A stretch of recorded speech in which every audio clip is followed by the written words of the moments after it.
Hello, Americans. This is Paul Harvey. Stand by for news. It's just past high noon on this October day in 1965 at a mythical railroad junction located in the Kettle, Moraine area of southeastern Wisconsin.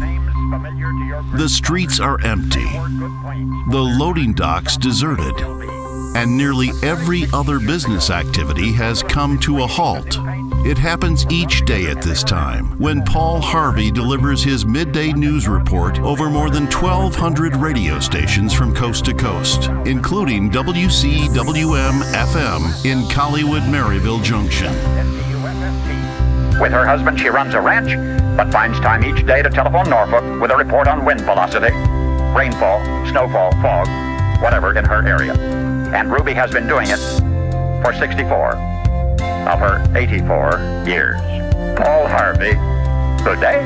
With Mr. Harvey's broadcast concluded, the town springs back to life, and it's back to work in the Colleywood Yard. Today, a special task is at hand, one that is sad but not unknown to railroad workers. A task that has become all too commonplace in the 1960s as the railroad industry continues its slow death as a carrier of passengers.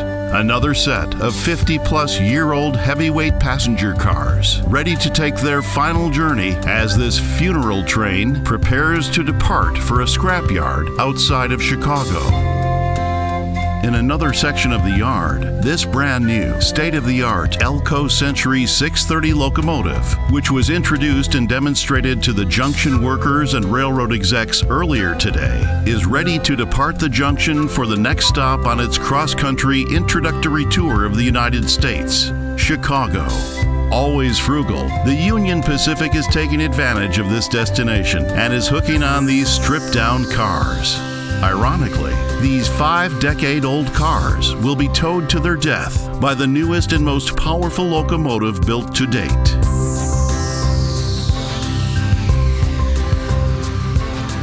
As the connections to the C630 are made and final inspection of the cars takes place, a Soo Line regional freight approaches Colleywood-Maryville Junction from the southeast, passing through the awesome autumn colors of the Kettle Moraine.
As the train makes its way back to Superior, Wisconsin, traveling on Soo Line-owned tracks out of Chicago, the freight was routed through this junction to enable it to connect with Milwaukee Road tracks due to some necessary drop-off and pickup points along the route not serviced by Soo Line tracks.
As it departs the junction, having transferred to Milwaukee Road tracks, the Soo Line regional freight heads northwest, continuing its journey through the Kettle Moraine's autumn splendor.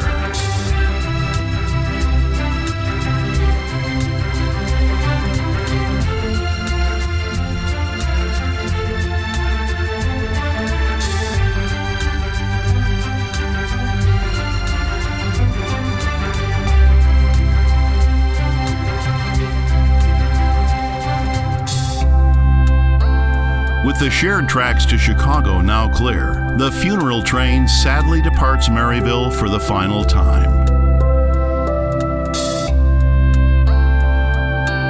Built back in the teens of the 20th century, these cars have literally traveled well over 1 million miles collectively, carrying businessmen, families, even the soldiers from 2 different world wars to many destinations.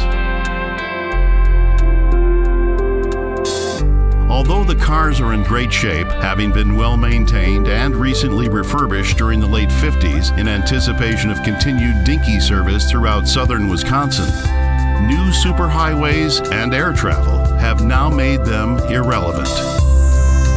Carrying the ghosts of hundreds of thousands of riders on board, the Union Pacific heavyweights depart the junction for the last time.